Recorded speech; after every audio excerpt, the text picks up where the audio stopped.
तर मंडळी, तूही रे माझा मितवा या मालिकेच्या 1 मार्चच्या एपिसोडमध्ये खूप छान ट्विस्ट बघायला मिळतोय. आणि ट्विस्ट असा असणार आहे की अर्णवचे काका वल्लरीच्या घरी येऊन पोहोचतात. ते वल्लरीला बाहेर यायला सांगतात. वल्लरी बाहेर येते आणि ती उदयकांतला म्हणते, अहो तुम्ही इथे का आलात? मी पैशांची सोय करते ना, विश्वास ठेवा माझ्यावर. अर्णवचे काका म्हणतात, 48 तास, आता फक्त 48 तास उरलेत. जर 48 तासात मला माझे पैसे मिळाले नाही तर तू त्या पत्रकार श्रीकांत धुमाळसोबत मिळून रमाकांतच्या विरोधात कसं कटकारस्थान केलंय हे सगळ्याच जगाला सांगेन. वल्लरी घाबरलेली असते. तर इथे अर्णव ईश्वरी धुमाळला फोन लावतात. ईश्वरी म्हणते, विनाकारण त्या बाईला जे अडकवलं होतं ना, त्या बाईची मी मुलगी बोलते. मला माहिती आहे तुम्ही हे सगळं मुद्दाम नाही केलं, तर तुम्हाला कोणीतरी हे करायला सांगितलं होतं. पण यामागे नेमकं कोण आहे ना, हे आम्ही शोधून काढूच. आणि ते तुम्हाला पण माहिती आहे, म्हणून ते जाणून घ्यायचं आहे आम्हाला. अर्णव म्हणतो, हे बघा, त्या न्यूजसाठी तुम्हाला कोणी पैसे दिले होते ना, ते सगळे डिटेल्स आम्हाला हवेत. आम्हाला लवकरात लवकर भेटा. मी तुमच्या घरी हवे तेवढे पैसे तुम्हाला पाठवून देतो. अर्णव, ईश्वरी यांचं बोलणं ऐकून श्रीकांत धुमाळ कन्फ्यूज झालेला असतो. आपण सगळं खरं सांगायचं का, पैसे मिळवायचे का, या विचारात तो असतो. आता अर्णव, ईश्वरी यांच्या एका फोनमुळे सगळं काम नीट होईल का, वल्लरी कशी एक्सपोज होईल ते बघण्यासारखं असेल. तर या सगळ्याची सुरुवात कशी होते ते थोडक्यात पाहू. तर मालिकेत आपल्याला असं बघायला मिळतंय की अर्णवला इथे कळतं की ईश्वरी न्यूजपेपरच्या ऑफिसमध्ये गेली होती आणि तिने तिथे 7 दिवसांसाठी न्यूजपेपरमध्ये ॲड द्यायची अशी डील केली आहे. अर्णवला प्रश्न पडतो की ईश्वरी असं कसं करू शकते आणि कुठली ॲड द्यायची तिला. तर इथे अंजली आपल्या घरी फरशी पुसत असते. राकेश तिच्याकडे येतो आणि राकेश म्हणतो, अंजली, हे सगळं करू नकोस तू या अवस्थेत. अगं माझ्यामुळे तुला किती काय काय सहन करावं लागते. मला खूप वाईट वाटते. तो अर्णव स्वतःच्या बायकोला ऐशो आरामात तिथे ठेवतोय आणि माझ्या बायकोचे हाल करतोय. मला खूप राग येतोय. अंजली म्हणते, जाऊ द्या हो, मी पुसून घेते. राकेश म्हणतो, नको, हे सगळं माझ्यामुळे तुला सहन करावं लागतंय ना, आण मी पुसतो. राकेश फरशी पुसायला घेतो, पण मनातून त्याची चिडचिड चालू असते. राकेश मनात म्हणतो, 1.5 दमडी कमवायची अक्कल नाही आहे या अंजलीला आणि चालली आहे स्वाभिमान जपायला. राकेश घरातलं सगळं पुसून घेतो आणि बाहेरचं पुसण्यासाठी बाहेर येतो. तो बाहेर फरशी पुसायला घेतो आणि तेवढ्यात त्याची नजर समोर जाते. राकेशला रिया आलेली दिसते. राकेश पळून एका ठिकाणी जाऊन लपून बसतो. रिया चाळीतल्या लोकांना विचारते की इथे सर्वेश सरपोतदार कोणी राहतंय का, नवीन राहायला आलंय, मी काल त्याला इथे सोडून गेले होते. चाळीतले लोक म्हणतात, सर्वेश असं कोणी नवीन नाही राहायला आलं, पण एक जोडपं राहायला आले, ते आहे त्यांचं घर.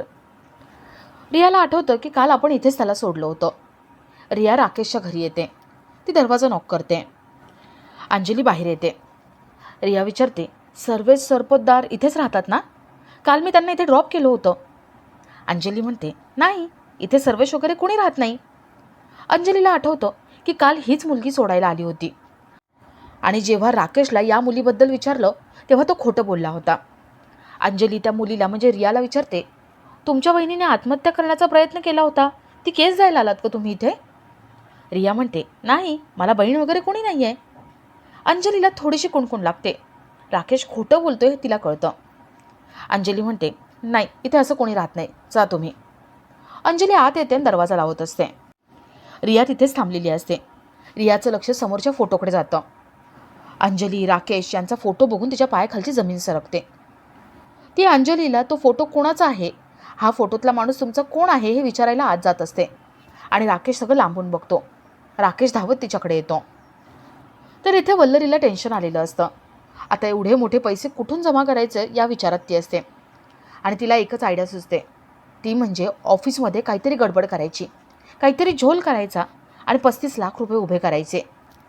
वल्लरी ऑफिसमधल्या हिशोबाची फाईल घेऊन बसते आणि कुठे काही फ्रॉड करता येतोय का हे बघत असते.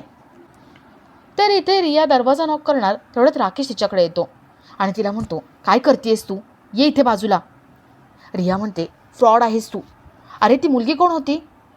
राकेश म्हणतो, हळू बोल जरा, चाळकऱ्यांना फ्रीचा तमाशा दाखवू नको, बाजूला ये. राकेश रियाला बाजूला घेतो. रिया म्हणते, काय रे, ती मुलगी कोण होती आतमध्ये होती ती, म्हणजे हे छान चाललंय हा. माझ्याकडून पैसे घेतोस आणि त्या मुलीसोबत मजा मारतोयस? कालपासून मी तुला सोडून गेल्यापासून एकही फोन उचलला नाही तू माझा. आणि आत्ता आत्ता मी तुझा त्या मुलीसोबत फोटो बघितला आहे. राकेश म्हणतो, अगं ती माझी बहीण आहे, डिलिव्हरीसाठी इथे आली आहे. आणि काय गं रिया, तुमच्या मुलींना डोकं वगैरे काही नसतं का? विचार न करता बडबड करायची का? उगीच घाणेरडे आरोप लावायचे. अगं बहीण आहे ती माझी. रिया म्हणते, बहीण? अचानक कुठून आली बहीण? राकेश म्हणतो, हो आधीपासून आहे ती. गावाला असते. नवऱ्यासोबत भांडण केलं आणि इथे आली आहे. आधीच टेन्शन कमी होते का? आणि त्यात ही आली आहे. अगं माझ्या जिजूंनी तिला हकलवून लावले. मला आधीच घरचा खर्च नकोसा झाला होता. आईचा खर्च, आता त्यात हे सगळं. अगं काय करू, मला काही कळत नाही आहे. मला स्वतःलाच खर्च करायला पैसे नाही आहेत. त्यात हिची 17 दुखणी. BP सतत वाढलेला असतो. कशा कशा तक्रारी असतात, पायाची तक्रारी आणि त्यात डिलिव्हरी. अगं आईचं ऑलरेडी आहे, तुला माहिती आहे. आणि त्यात ही. मी आता काय काय करू, मला काही कळत नाही. आणि त्यात तू आलीस. मला समजून घ्यायचं सोडून माझ्यावरती घाणेरडे आरोप लावतेस. रिया, अगं या सगळ्यामुळे मला किती हर्ट होते, जरा विचार केला आहेस का? रियाला वाईट वाटतं. रियाला हे सगळं खरं वाटत असतं. रिया म्हणते, सॉरी सर्वेश, मला माफ कर. अरे मी काही विचारच केला नाही पुढचा मागचा. हे बघ, मी तुला आत्ता पैसे ट्रान्सफर करते. तुझ्या अडचणीच्या वेळेस कामी येतील. आणि हो, काहीही लागलं तर मला सांग, मी आहे. रिया तिथून निघून जाते. राकेश इथे खूप खुश होतो. राकेश म्हणतो, चला अजून एक बावळट मिळाली. राकेश आपल्या घरी जातो. अंजली विचारते, अहो कुठे गेला होता तुम्ही फरशी पुसता पुसता? राकेश म्हणतो, अगं त्या शेजारच्या काकू त्या पडल्या होत्या ना, मग त्यांना उचललं आणि त्यांना त्यांच्या घरी सोडायला गेलो होतो, म्हणून जरा वेळ लागला. अंजली म्हणते, किती दया करता हो तुम्ही सगळ्यांवर. खरंच खूप कष्ट करता. तुम्हाला माहिती आहे का, तुम्ही गेलात आणि एक मुलगी इथे आली होती. मला विचारत होती सर्वेश आहे का, पण मी सांगितलं इथे कोणी सर्वेश राहत नाही. माझी खात्री आहे हो, सर्वेश वगैरे तुम्ही नसणार. तुम्ही खूप चांगले आहात. तुम्ही कुठल्याही मुलीकडे ढुंकून बघणार नाही. अंजली बाजूला निघून जाते. इथे राकेश म्हणतो, चला हेच तर हवं होतं. राकेश खुश असतो. तर इथे ईश्वरी धुमाळच्या घरी जाण्याचा प्रयत्न करते, पण धुमाळने वॉचमनला आधीच सांगून ठेवलेलं असतं. त्यामुळे वॉचमन तिला काही आतमध्ये सोडत नाही. ईश्वरी आपल्या आईकडे येते आणि आईला जे घडलं ते सगळं सांगते. आई रडायला लागते. आई म्हणते, हे असं माझ्याच बाबतीत का होतं? त्या दिवशी ती बाई सापडली होती, पण निसटली. तो स्केच आर्टिस्ट, त्याचा पत्ता लागत नाही आहे, तो फोन उचलत नाही आहे.